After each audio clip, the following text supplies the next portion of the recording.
Ahí está. Vamos a seguir hablando de Jeremías hoy.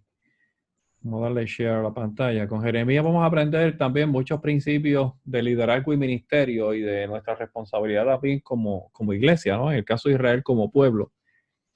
Y creo que hay muchas enseñanzas muy buenas. Y hoy vamos a ver algunas de ellas. En el capítulo 2 al 6 del libro de Jeremías, pues se habla de la traición de Judá. Recuerden que Judá es el reino del sur, donde estaba la capital. Y dice, mire lo que dice capítulo 2 versículo, ¿verdad? De 1 al 13, pero voy a hablar del versículo 13, que es importante, eh, perdón, para que podamos entender cuál es el carácter de Dios cuando sus hijos, ¿verdad? Le dan la espalda. Dice en el versículo 13, dice, porque dos males ha hecho mi pueblo, dejáronme a mí, fuente de agua viva, para cavar para sí cisternas rotas que no tienen agua. ¿Verdad? Ellos habían dejado a Dios para buscar alianzas extranjeras que no les podían ayudar. Saben que desde el principio yo he estado insistiendo en la importancia de nosotros, ¿verdad? Escoger bien con quién nosotros nos relacionamos, porque no todo el mundo está en la agenda de Dios para nosotros. Y aquí Dios mismo le habla a Israel. Dice que el pueblo de Israel hizo dos grandes males contra él. Primero, que lo dejaron a él y se fueron a cavar cisternas rotas que no detienen el agua. ¿Qué quiere decir eso? Que la palabra que Dios había depositado en ellos, que todos los milagros que Dios había hecho en ese pueblo durante siglos, ellos lo habían echado a un lado para ir a hacer alianzas con gente extranjera que eran paganos, que no creían en el mismo Dios que ellos, ni obviamente practicaban los mismos principios que ellos. Así que para Dios es un gran pecado de traición y rebelión cuando nos apartamos o nos alejamos de Él y comenzamos a tener en poco esa palabra que por mucho tiempo Él mismo ¿verdad? Ha depositado en nosotros. ¿Verdad? Y como dije, la otra cosa era buscar alianzas extranjeras porque ellos comenzaron a aliarse con los pueblos paganos. En vez de confiar en Dios, el pueblo de Judá se volvía al sur, a Egipto, o al norte, a Siria, y el río en el Antiguo Testamento generalmente se refiere al Éufrates, en la vecindad del cual Asiria estaba ubicada, y Judá rechazaba la fuente de agua viva para beber, ¿verdad? De esos ríos. Y obviamente esto es una analogía, rechazaba la palabra de Dios por irse tras la gente pagana y los dioses paganos.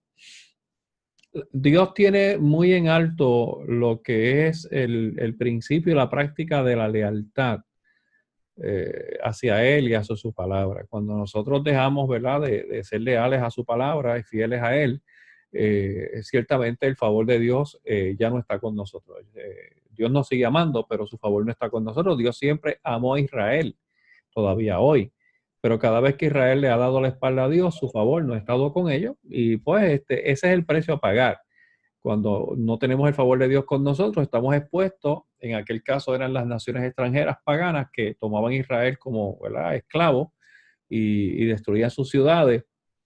De la misma manera, en este tiempo, cuando el favor de Dios no está con nosotros, estamos expuestos a que el enemigo, a través de todas sus artimañas y la gente que él utiliza, nos tenga sitiados, nos tenga como esclavos. La Biblia dice que nosotros nos convertimos en esclavos de quien nos vence. Y si nos vence el pecado, nos hemos convertido en esclavos del pecado. Y si nos vence la parte estalmática que tenemos con la gente, que a pesar de que sabemos en ocasiones que nos están haciendo daño, nos mantenemos con ellos porque no queremos que se sientan mal, pues nos convertimos en esclavos de ellos. Así que, ¿verdad? Como dije, Dios tiene muy en alto la práctica de la lealtad. En capítulo 3 nos habla de Judá peor que Israel, el 3 del 6 al 11. En esa sección se registra el segundo mensaje profético dado en el día del rey Josías, y evidentemente la reforma nacional instituida por Josías después del descubrimiento de la ley en el templo había sido superficial. Judá es acusada de no haberse vuelto al Señor, oiga bien, de todo su corazón, sino mentirosamente. Aunque tenía delante de ella la advertencia del fracaso que había venido al reino del norte o Israel, 100 años antes, en el año 722 a.C., continuaba en su idolatría, fornicación, ¿verdad? En relación a Israel es llamada dos veces la rebelde Judá. El Señor declara por medio de su profeta, justificado a su alma, la rebelde Israel en comparación con la desleal Judá. Volvemos, ¿verdad?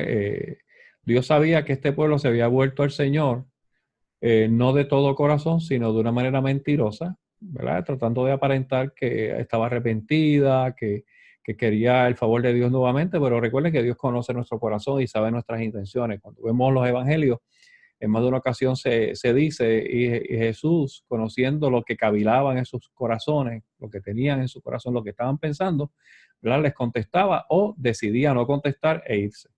Dios siempre sabe lo que tenemos en el corazón. Por eso yo he dicho muchas veces que cuando la gente dice, a mí me juzga Dios, pues si usted dice eso, debería temblar, porque Dios sí conoce su corazón y Dios sabe si usted está actuando de una manera correcta o no. Y esto, ¿verdad? Una vez más, es sumamente importante.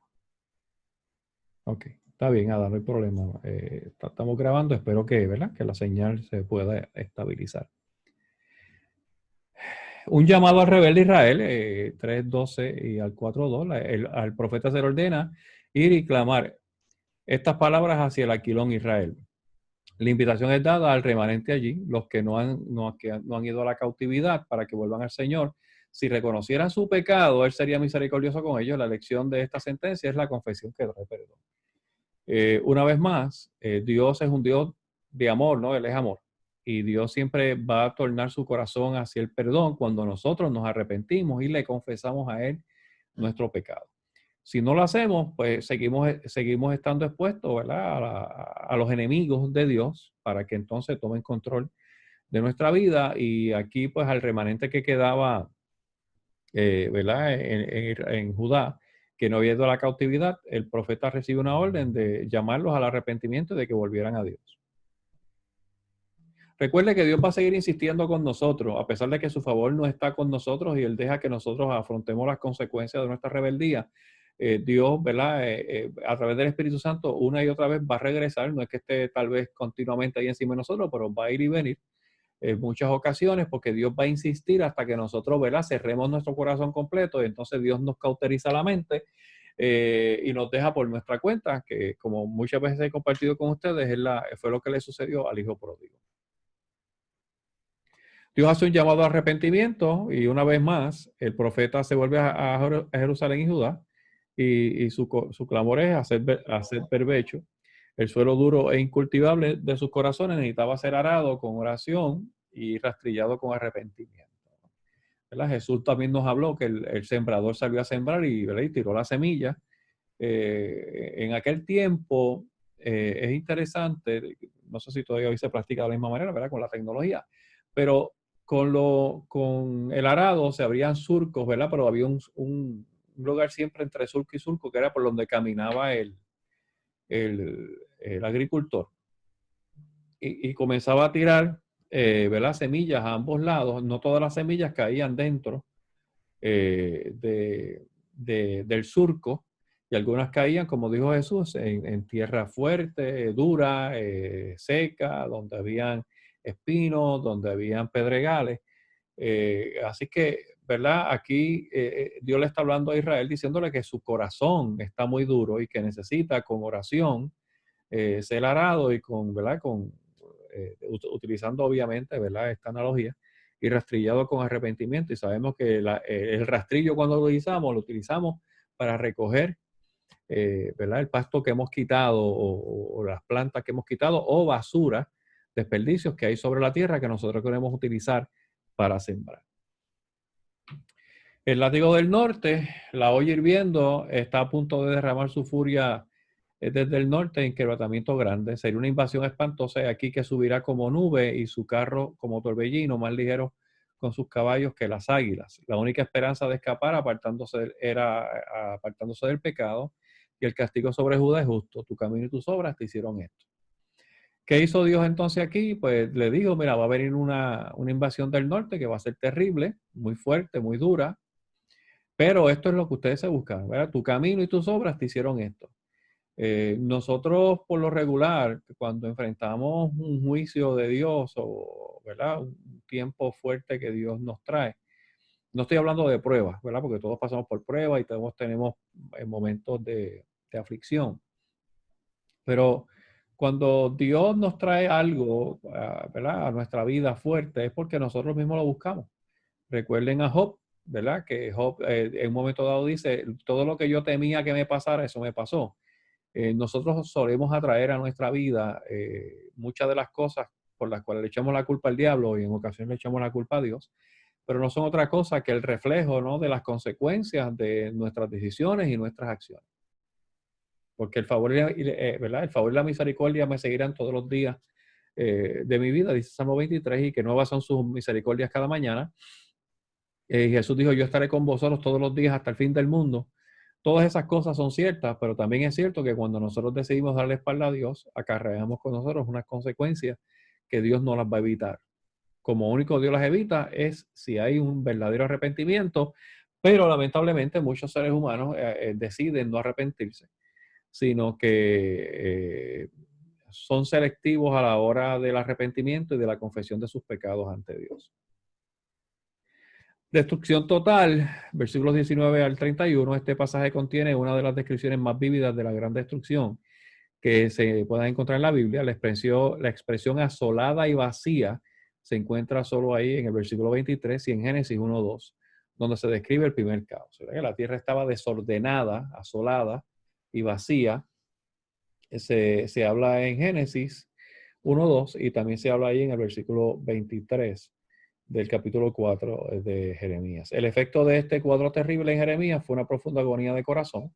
El verdadero profeta siempre paga el precio del sufrimiento debido a los pecados del pueblo. Isaías, como un gran hombre de Dios y un verdadero profeta, sufría, ¿verdad? Todo este juicio del pueblo, a pesar de que él era el que, ¿verdad?, tenía que comunicar esas noticias, pero él amaba profundamente a su nación, así que él sufría esa prueba, ese juicio, ese castigo que el pueblo, ¿verdad?, recibía por causa de su desobediencia. Un verdadero profeta, un verdadero ministro, eh, pastor, apóstol, maestro, evangelista, ciertamente en ocasiones tiene que, ¿verdad?, traer dirección y disciplina. Perdóname. Disculpe. Y esto es algo que duele, ¿no? Cuando uno tiene que decirle a alguien algo fuerte, no es algo que uno se tome a la ligera, sino que trae mucha preocupación y mucho dolor. Con ello, como cuando nos pasa con nuestros hijos, ¿verdad? Nuestros hijos a veces tenemos que reprenderlos o castigarlos y pues, nos duele a nosotros también tener que castigarlos y tener que verlos llorar. Pero más nos va a doler, ¿verdad? Si no le damos dirección y disciplina, verlos sufrir y llorar, porque tiene que enfrentar unas consecuencias terribles. Gracias, generoso. El capítulo 5, Dios está buscando a alguien, ¿verdad? A través del profeta. Recorred las calles de Jerusalén y mirad ahora e informaos, buscad en sus plazas a ver si hayáis hombre, si hay alguno que haga justicia, que busque verdad y yo la perdonaré. Esto ha sido llamado a veces como el capítulo de Diógenes, ¿verdad? Que es este filósofo griego que se cuenta que caminaba por las calles de Atenas, en Grecia, con una lámpara encendida de día y de noche buscando una persona honesta, íntegra. Pues aquí Dios le está haciendo un llamado al pueblo a través del profeta de, mira, busquen en las calles y entre ustedes, cabezones, rebeldes, desobedientes, hay alguien, un hombre que haga justicia, que busque verdad y que si lo encuentran, yo perdono a la nación porque este hombre va a traer cambio. Pero lamentablemente no lo encontraron, porque el pueblo entero, ¿verdad? Con excepción de Jeremías, estaba en una actitud de desobediencia y rebeldía en contra de Dios. Israel y Judá, resueltamente, ¿verdad? De manera fácil y decidida, se rebelaron en contra del Señor, rechazaron sus advertencias, declarando que el mal no les alcanzaría, y como respuesta, Dios repitió la amenaza de la invasión. Esta vendría a causa de la idolatría. Luego viene el lamentoso clamor. Vuestras iniquidades han estorbado estas cosas y vuestros pecados apartaron de nosotros el bien. Cada pecador ¿verdad? Se engaña a sí mismo. Israel en un momento dado, Judá en un momento dado dijo, mira, Israel, no nos va a pasar nada. Dios no va a hacer nada, olvídate de eso. Dios nos está amenazando, pero Dios no va a hacer nada de eso que está diciendo. Pues chocaron con una pared muy dura. Porque Dios entonces le dice, vuestras iniquidades han estorbado estas cosas y vuestros pecados apartaron de nosotros el bien, ¿verdad? Le fue dicho. El hecho, como dije hace unos segundos, que Dios es amor y Dios es amor y es amor infinito. ¿Verdad? Dios es infinitamente amoroso, pero también Dios es infinitamente justo. Así que cada vez que un pueblo como este, incluso que Dios le había advertido y le había dado advertencia sobre advertencia, y aún así siguieron practicando el mal y siguieron rebelándose contra Dios, más aún ellos tratando de convencerse a sí mismos, Dios no va a hacer nada, no nos va a pasar nada, Dios nos va a perdonar otra vez. Y oiga, esto es un juego peligroso. Yo, ¿verdad? He escuchado gente por muchos años, ahora que estamos en la era de la gracia, donde obviamente el castigo de Dios por el pecado no tiene la misma dimensión que tenía en la ley, porque Jesús no había venido a la tierra. Pero yo he escuchado a mucha gente que dice, no, olvídate de eso, estamos en la gracia, yo sé que si peco y me arrepiento, Dios me perdona, y eso es cierto. Pero también tenemos que recordar que el que peca deliberadamente solamente le resta una horrenda expectación de juicio, y nosotros, ¿verdad?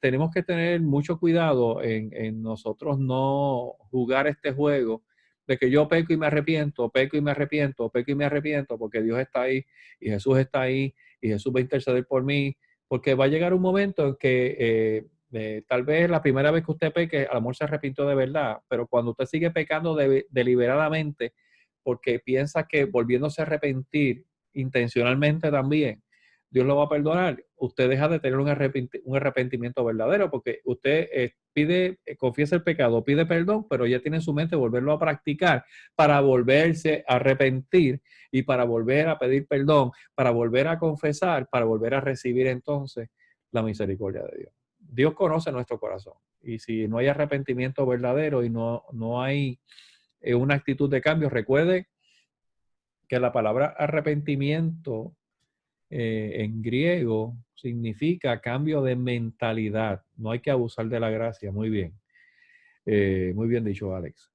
Eh, eh, es cambio de mentalidad. Si usted tiene la mentalidad de seguir pecando y usted como quiera va delante de Dios y confiesa su pecado y dice que está arrepentido, pero en su mente está el no cambiar su vida ni cambiar de actitud, pues no hay arrepentimiento, hay remordimiento. Mucha gente confunde el remordimiento con el arrepentimiento. Remordimiento es que me siento mal por lo que hice, arrepentimiento es que voy a cambiar de lo que hice. Así que el remordimiento no siempre trae cambios, sino trae un momento de pesadez y de pesar, de tristeza, porque sé que metí la pata, pero pues no hay una decisión o actitud real de cambiar la conducta. La profundidad del pecado de Judá, a los hijos de Benjamín que vivían en Jerusalén, se les ordenó huir hacia el sur, a Tecoa, una villa de pastores a 12 millas al sureste de la capital, donde el profeta Amós había vivido. Un fuego se encendería como señal sobre la sierra de Beth Hakerem para guiarles, porque el aquilón se ha visto mal y el quebrantamiento ha sido grande. La abundancia del pecado de Judá se describe así: como la fuente nunca cesa de manar sus aguas, así nunca cesa de manar su malicia. Oigo bien, como la fuente nunca cesa de manar sus aguas, así nunca cesa de manar su malicia. Toda la gente, aun los sacerdotes y los profetas, son malos. Los profetas, como falsos doctores, curan el quebrantamiento de la hija de mi pueblo con liviandad, diciendo paz, paz, y no hay paz. Mientras Jeremías clamaba guerra, los profetas falsos calmaban al pueblo diciendo paz. ¿Verdad? Otro aspecto interesante donde Dios dijo, mira, ustedes no se cansan de ser malos y ustedes siguen con la maldad eh, en práctica continua. Y aquí dice que toda la gente, aún los sacerdotes y los profetas, son malos. Fíjese que los que dirigían espiritualmente al pueblo habían también cambiado su conducta para ganarse el favor del pueblo. nosotros como cristianos, como líderes, como ministros, no podemos, ¿verdad? Ser íntegros si nosotros cambiamos nuestra conducta para ganarnos el favor de la gente. La realidad es que cuando Dios nos da una palabra, nos da una visión, un propósito y una dirección, hay que seguirla. Uno experimenta con el paso de los años y ahí está Jonathan, que estoy seguro que le ha pasado lo mismo desde que entró al ministerio activo, que es que mientras más uno profundiza la relación con Dios y más uno se alinea con el rol ministerial, pero con el rol ministerial menos gente uno tiene alrededor.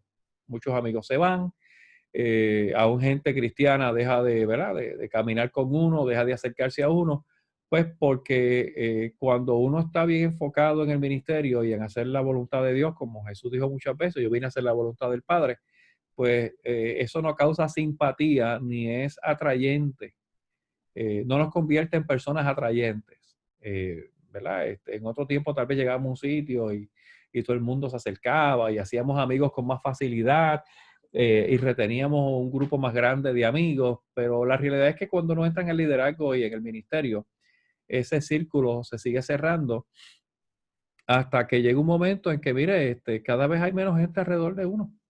Esa es la realidad. Yo con el paso, sí, dice, ve, Jonathan dice, no falla, es que eso no falla. De hecho, aun si usted no está en el ministerio, mientras más cerca usted está de Dios, menos gente tiene a su alrededor. Si no, pregúntele a Jesús que los evangelios dicen que cuando él iba al monte a orar, él iba subiendo con un grupo, que el grupo se iba disminuyendo hasta que él terminaba orando solo y los demás durmiendo. Así que en un momento dice, oye, pero ve acá, tan rápido se durmieron ustedes. Yo aquí orando por el momento que viene del sacrificio, de todo lo que yo voy a pasar, me los traigo para aquí, para que oren e intercedan conmigo y por mí, y ustedes se quedaron dormidos, porque mire, mientras más alineado usted esté con la palabra, con el propósito de Dios, con el diseño de Dios y con su asignación, menos gente va a tener a su alrededor. It is what it is. Es lo que es. Así es que, como dice Jonathan, no falla. No falla. Y va a ver que en el transcurso del camino mucha gente se le va a acercar. Estamos hablando aún en el contexto de la iglesia, mucha gente se le va a acercar, va a decir que lo aprecia, que lo quiere, que admira lo que usted está haciendo, que admira cómo Dios lo usa, y es cuestión de tiempo que usted se mantenga enfocado en su asignación y que esa gente desaparezca del panorama. Recuerde que no todo el mundo se va a comprometer con su propósito. Hay gente que es parte son partes del propósito, pero no son parte del destino. Digo, son parte del propósito porque son necesarios en unas etapas de nuestra vida para alcanzar ese destino que es el cumplimiento del propósito. Pero esa gente no van a estar con usted hasta el final, ¿sabe? Van a desaparecer en el camino. Y más si no tienen su corazón alineado al corazón de Dios. Cuando vean que usted sí lo tiene, van a tratar de desviarlo, y si usted no se desvía, pues entonces se van a desaparecer de su vida. Mire, yo en todos estos años del ministerio apostólico, yo fui parte de ese movimiento apostólico que anda por ahí, ¿verdad? Y que muchos eventos y qué sé yo, y ministré eventos en iglesias grandes, iglesias pequeñas, eventos grandes, eventos pequeños, he viajado. Pero en la medida en que yo me resistí a ser parte, ¿verdad? De ciertas prácticas del movimiento apostólico, no del ministerio apostólico, del movimiento apostólico, yo comencé a ser dejado a un lado, ¿verdad? Una de las cosas que yo no practico es que a la gente que yo mentoreo o le doy cobertura, como dicen ellos, yo no le pido dinero. Para usted recibir cobertura apostólica de una de estas personas que están en el movimiento apostólico, es necesario, requisito, que ese ministro le dé los diezmos de la iglesia. Yo nunca los he pedido, nunca los he solicitado, a mí no me interesa, yo siempre he trabajado. Y eso, al yo no practicarlo y ellos saberlo, porque cuando me preguntaban, no, yo no le pido diezmos a nadie, pero ¿cómo tú no le pides? No, yo no le pido diezmos a nadie. Porque en el momento en que yo, ¿verdad? Esto yo había hablado con Jonathan y con Betsaida cuando comenzamos la relación de mentoría, yo le dije, yo no pido dinero porque en el momento en que yo le diga a Jonathan, por ejemplo, mira Jonathan, yo te voy a dar mentoría, está hablando ministerialmente, yo como coach secular son otros 20 pesos. Eso es con gente secular, con empresas y eso otras cosas. Por a nivel ministerial, si yo le hubiese dicho a Jonathan y a Betsaida, yo les voy a dar mentoría, pero me tienen que dar tanto mensual. Pues, ¿sabes qué? Eso no es una relación ministerial, eso es un negocio. Y yo siempre me he resistido a eso. Así que, ¿verdad? Le digo esto porque eso fue lo que pasó aquí, por ganarse la simpatía de un grupo o del pueblo, los ministros de ese tiempo también se desviaron y dice aquí que los sacerdotes y los profetas también eran malos. Tenemos que mantenernos enfocados en lo que Dios nos llamó a hacer. Tenemos que mantenernos alineados con el propósito de Dios. Yo llevo en el ministerio más de 30 años, nunca he vivido financieramente del ministerio, no porque entienda que sea malo. Yo, de hecho, cuando adiestro pastor le digo, tienen que buscar que la iglesia tan pronto comience, ¿verdad?, a generar ofrendas y diezmos suficientes, te tienen que pagar. Y aun si el pastor trabaja secularmente o tiene una pensión, la iglesia tiene que remunerar al pastor porque la Biblia dice que del altar vive, que del altar come. Y la iglesia, y esto, ¿verdad?, lo hemos enseñado aquí cientos de veces desde hace más de un año que estamos, ¿verdad?, trabajando juntos. La iglesia que no bendice a sus pastores con finanzas, que no los sostiene, es una iglesia que siempre va a estar en un estado miserable espiritual y financiero.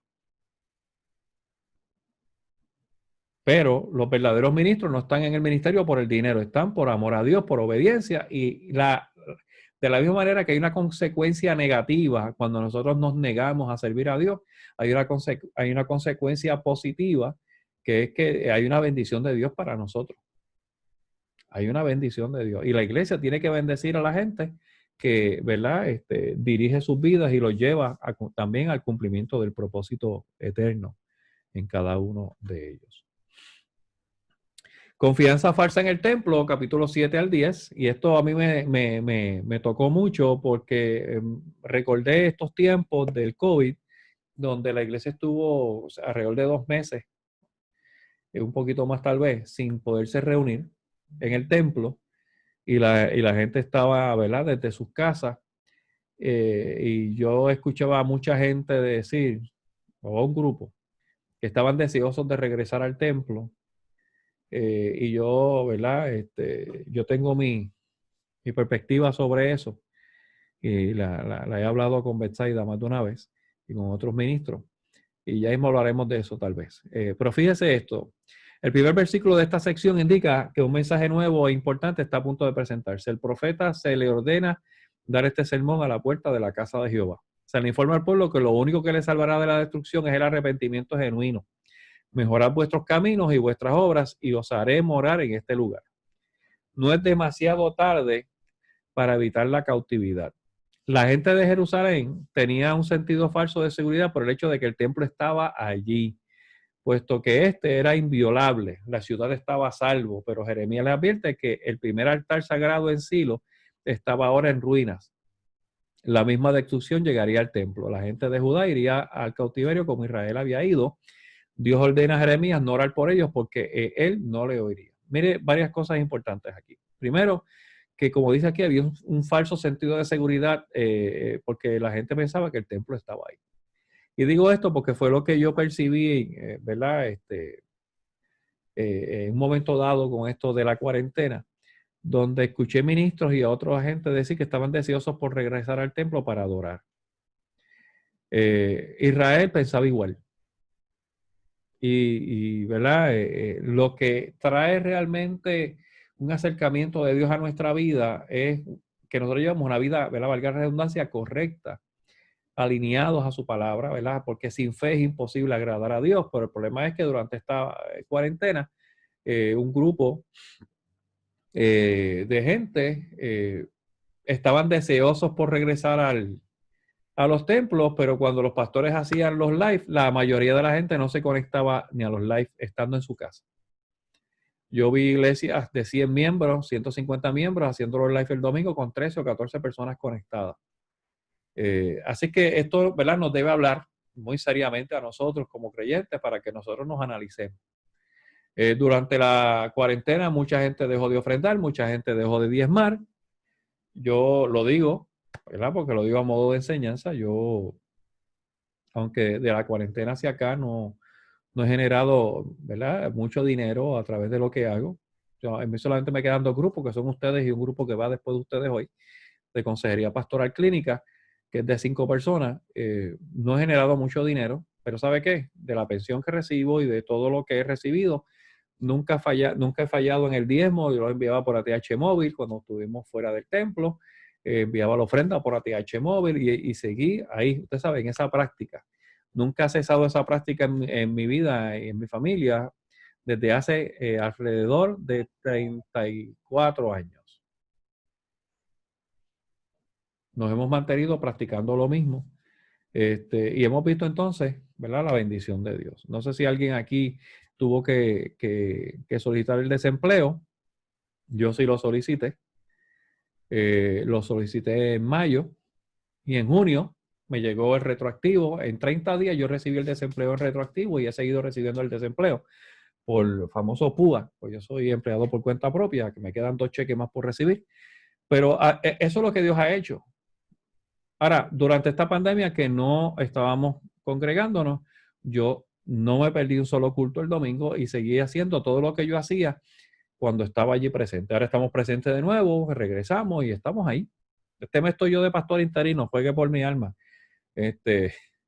Los pastores, yo les pedí que se fueran de vacaciones porque estaban muy cargados y muy cansados. Aparte de que compraron una casa recientemente y les pedí, los envié de vacaciones durante el mes de julio, así que durante todo este mes yo estoy al frente de la iglesia. Pero hemos hecho eso y es importante para nosotros que no tengamos sentidos falsos de seguridad, porque lo que nos mantiene ligados a Dios es nuestra vida, nuestra relación con Él, nuestra actitud, el estar alineados a la palabra. Y otro aspecto importante aquí, que como la gente mantenía esa actitud, ¿verdad?, idolatraban el templo, y proseguían, ¿verdad?, con su comportamiento y pensaban que llegar allí y ofrecer algún animal en sacrificio era suficiente. Y de nuevo, el presentar una ofrenda de sacrificio representaba, entre comillas, ¿verdad?, el arrepentimiento, era un signo de arrepentimiento. Pero no importa cuántos animales ellos fuesen allí a sacrificar, si no cambiaban de actitud, Dios tampoco cambiaría de actitud. Y fíjese aquí importante, interesante. Dice, la gente de Judá iría al cautiverio como Israel había ido, y Dios le ordena a Jeremías que no ore por ellos porque Dios no va a oír esa oración por ellos. Mire, como le mencioné hace un rato, el que usted esté pecando deliberadamente y tenga una conducta desordenada y rebelde, consistente, eh, lleva a los pastores a poder asumir una posición de no bregar más con usted. Y el mismo sentido falso de seguridad que tenía Israel con el templo, la tiene la gente hoy con los pastores.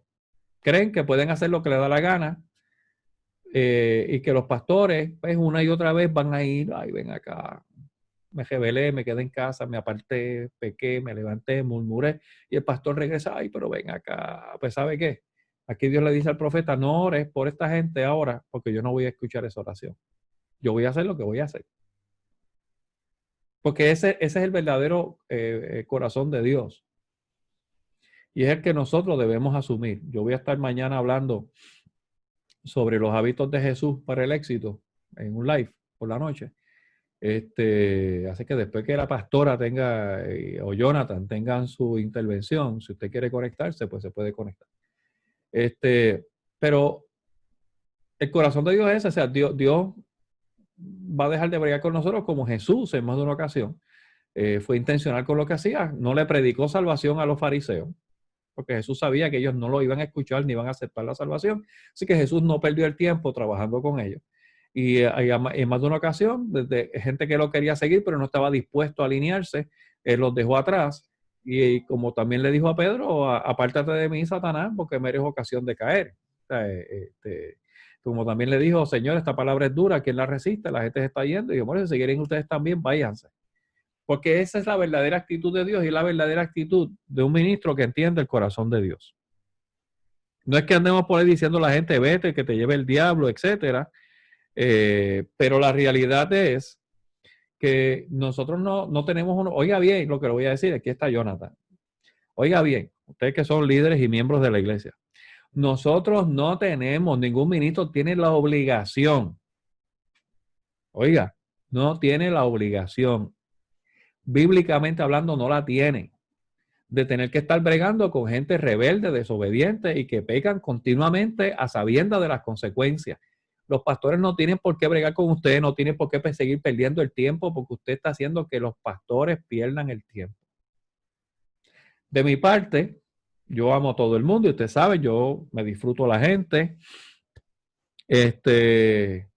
Amo, como dije, amo a todo el mundo, me gusta abrazar, besar, me gusta enseñar. Jonathan, si lo hacemos a la forma de Pablo, bendito, bueno, yo lo hago a la forma de Pablo, desde que estaba pastoreando. Pero, mire, gente, por mí, y se lo voy a decir con toda honestidad, la gente que insiste en pecar, insiste en murmurar, insiste en dividir, insiste en destruir, oiga lo que le voy a decir. Si usted después la semana que viene no se quiere conectar, y usted cambia su pensamiento sobre mí, I don't care. Pero el que practica estas cosas y que divide, que destruye, que murmura, por mí se lo puede llevar el diablo mañana y a mí no me va a pesar. Porque va a enfrentar las consecuencias de sus propios hechos. Dios no tiene pesar en su corazón por toda la gente que está en el infierno, ¿sabes? Dios no está sentado en el trono y de vez en cuando dice, ay bendito, toda esa gente que están quemando en las pailas del infierno, deben estar sufriendo, y eso debe ser terrible. Eso no está en el corazón ni en la mente de Dios, ¿sabes? Dios no puede ser burlado y todo lo que el hombre sembrar, eso mismo segará. Y yo siempre he sido muy firme en estas cosas. Como dije, amo a la gente, camino la milla extra con la gente, y el que me conoce a mí, ¿verdad? De muchos años, sabe que eso es así. Yo todavía hoy ayudo gente que era parte de nuestra iglesia y fue parte de la división. Y han tenido situaciones terribles y yo los he ayudado. Los he ido a ver al hospital, les he llevado comida, los he ayudado financieramente, porque a mí eso no me pesa. Ahora, espiritualmente hablando, algunos de ellos han seguido practicando lo que hicieron nuestra iglesia y se han ido de más de una, han dividido más de una iglesia. Pues por mí, gente, si mañana se mueren haciendo eso y se los lleva el diablo, yo duermo tranquilo toda la noche. Y hay gente y yo le voy a decir, ya hay gente por la que yo no oro. No están en mis oraciones. Punto. Porque oré por ellos por muchos años y siguieron comportándose igual. No es que yo esperaba que mi oración los cambiara, es que yo esperaba que el espíritu que ellos tienen dentro los redarguyera. No pasó, ellos se resistieron a eso, ni oro por ellos. Así de fácil. Difícil para algunos, con los años te hacen entender cuál es la actitud que tú debes tomar con la gente.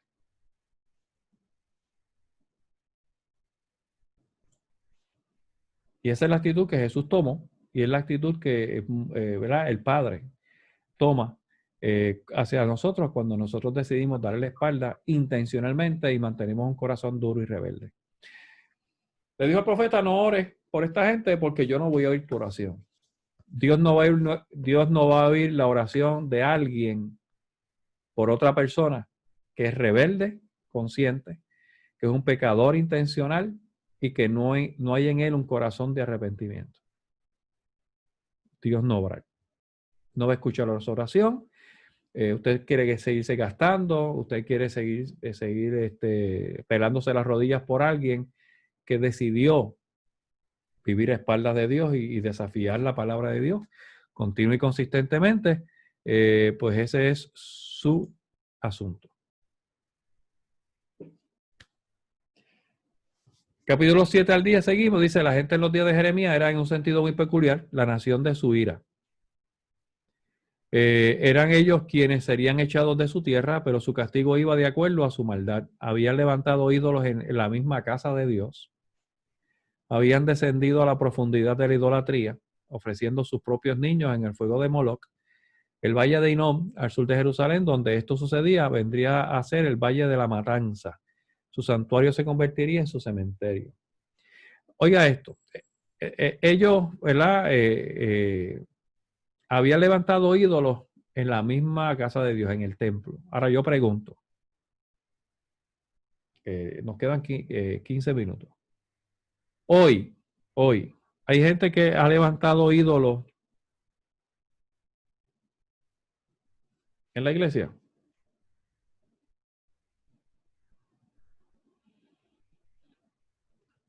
Vamos a ver.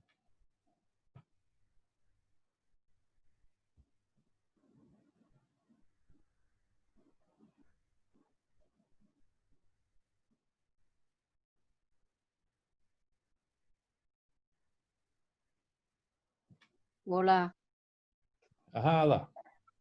Yo pienso que a veces hasta el mismo ministerio se puede convertir en algo que nosotros valoramos más que hasta el mismo Dios, pienso yo. A Ujú. veces el enfocarnos tanto en hacerlo bien, en hacer las cosas como todo ministro puede soñar. No sé si Estoy de me acuerdo. entiendes. Estoy de acuerdo que a veces ese enfoque desmedido en ejercer el ministerio y llevarlo, ¿verdad?, de la manera correcta. En algunos casos, como otros lo llevan, nos puede llevar a que el ministerio para nosotros sea más importante que el mismo Dios. Y Dios Totalmente y de que la acuerdo. familia y todo. Sí, no, yo, Por si de mismo Dios, pues imagínate la familia. en cuanto a eso, mi lista es larga de gente que yo he conocido en todos estos años de ministros que han abandonado a su familia totalmente para dedicarse al ministerio. Yo una vez estuve en una conferencia de ministros, de pastores, y me tocó hablar, que yo creo que por eso es que en los últimos años no me invitan mucho a reuniones de pastores. Pero yo hice una pregunta. Casi todos eran varones, eran pentecostales, y ahí no hay mucho break para las mujeres en algunas iglesias o los concilios. Pero yo pregunté cuántos de ellos, cuántos pastores aquí se consideran exitosos, y todo el mundo levantó la mano, ¿verdad? Y dije, muy bien, qué bueno. Ahora yo voy a hacer otra pregunta. ¿Cuántos de ustedes en los últimos 6 meses se ha sentado con sus hijos a hacer asignaciones de la escuela? De 50 que habían, como unos 5 levantaron la mano.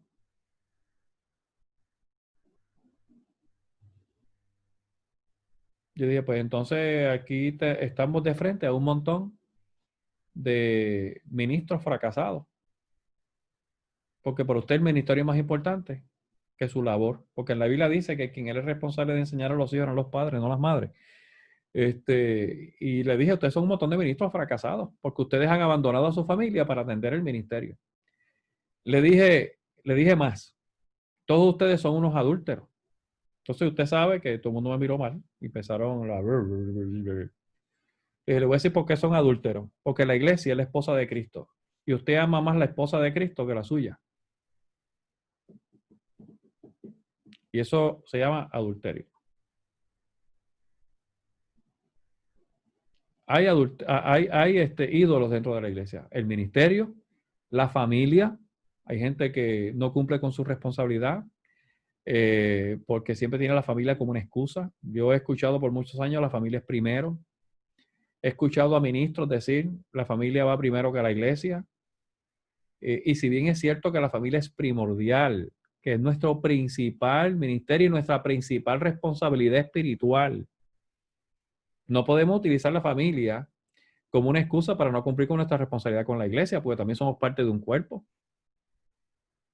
Ujú. Entonces, es un mamá y quedarnos en la casa, como yo siempre he dicho. Yo no sé cuándo hallo aquí o en qué momento de la historia en Puerto Rico los cumpleaños de los nenes se celebran domingo por la mañana, a las 10 de la mañana, que es el culto de la iglesia. La gente no va porque el nene cumpleaños. Mire, perdóneme, anormal, usted va a celebrar el cumpleaños de su hijo a las 10 de la mañana, que es que yo ir a su casa a las 10 de la mañana a cantarle Happy Birthday al nene. Vaya a empujarle esa guayaba a otro, pero a mí no. O sea, dígame que usted se quedó en su casa porque iba a cocinar. Claro, de todos los días de la semana que hay para celebrar el cumpleaños del dichoso muchacho, pues usted cogió el domingo. Ah, porque el domingo es el día en que en todos mis familiares impíos, inconversos, bojachones que escuchan rap, reggaetón y trap, bien, pueden venir a mi casa a celebrar el cumpleaños del nene. Le tengo una noticia. Usted ruegue que uno de esos cumpleaños que usted celebra con ese montón de impíos no venga a Cristo, porque usted se lo va a llevar el diablo. Porque esos son sus ídolos. Sorry. Pero yo fui pastor y yo escuchaba, bueno, escuchaba no, porque ahora, tú sabes, la gente es tan deshonesta que le avisan a los pastores por texto que no van a ir porque el nene cumple años. Porque claro, si llaman, ¿con qué cara usted va a llamar? ¿Con qué voz? Mire, pastor, es que el nene cumple años hoy. Yo fui implacable y lo sigo siendo con esto. Porque es lo que yo he vivido. O sea, yo nunca le he pedido a nadie que haga lo que yo no hacía. Ni lo que yo hago, lo que yo no hago. A mí cuando los líderes me escribían o me llamaban para decirme que el domingo no iban para la iglesia porque tenían catarro, yo le decía ok. Y enganchaba. O si era un texto, yo le contestaba ok. Y me decían, para que oren por mí. Y yo no oraba por ellos. ¿Usted cree que ni yo oraba ni se lo decía a la iglesia? Mira, el hermano Jonathan está enfermo, tiene catarro, vamos a orar por su salud. No. La Biblia dice que si alguno de vosotros está enfermo, vaya a los ancianos de la iglesia, que ellos lo ungirán con aceite, le impondrán las manos y usted será sanado. ¿Cuál es mi perspectiva de esto? Si usted está enfermo y usted no fue a los ancianos de la iglesia para que oraran por usted, como dice la Biblia, y usted fuera sano, pues mi pensamiento es que, ¿verdad? Mi conclusión es que usted no quiere ser sano. Pues si usted no quiere ser sano, yo no voy a orar por usted. Usted se quedó en su casa viendo Netflix porque tenía catarro. Pues quédese con el catarro. Y me decían, ay, pastor, pero que eso es demasiado de fuerte. Bueno, pues que esto es lo que dice la Biblia. Ve a los ancianos de la iglesia. Tú te quedas en tu casa con Netflix, pues sigue con el catarro. Es tu problema, no es mío. Porque los pastores tenemos que ir con catarro, sin catarro, con fiebre, sin fiebre. Digo, ahora con el COVID no nos dejan entrar, pero o sea, nosotros vamos y cumplimos, pero pues hay gente que tiene otros ídolos. Para otros el ídolo es su cuerpo, y si no me siento bien no salgo, porque tú sabes. Así que es importante, gente, que nosotros tengamos claro que tengamos claro cuál es nuestra posición, pero también cuál es la actitud de Dios cuando nosotros no asumimos nuestra posición correcta. Dios no tiene obligación de cumplir su parte del pacto cuando nosotros no cumplimos nuestra parte. O sea, Dios queda liberado de bendecirnos cuando nosotros vivimos en maldición.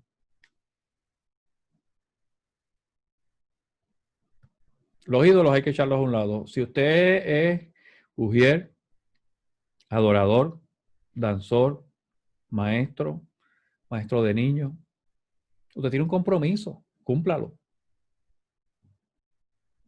Ah, que el nene cumpleaños, celébrese los sábados. Ah, es que la familia no puede venir. Pues celébreselo usted con su marido o con su esposa. O como hacían algunos hermanos de la iglesia, y yo lo llegué a hacer con mis hijas. Pues ¿sabes qué? ¿Dónde lo celebrar el cumpleaños del nene? En la iglesia. En la iglesia de niños. Yo le llevaba un bizcocho y allí con otros nenes. Pues porque los cumpleaños que celebramos en la casa es para los adultos.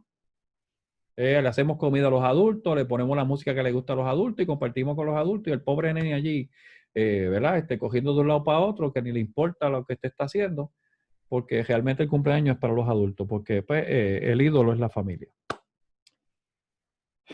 Terminamos por hoy, gente. Bendiciones para todos, que descansen. Buenas noches, bendiciones. Buenas noches, apóstol, que descanse usted también. Amén, amén, amén. Buenas noches. Buenas noches.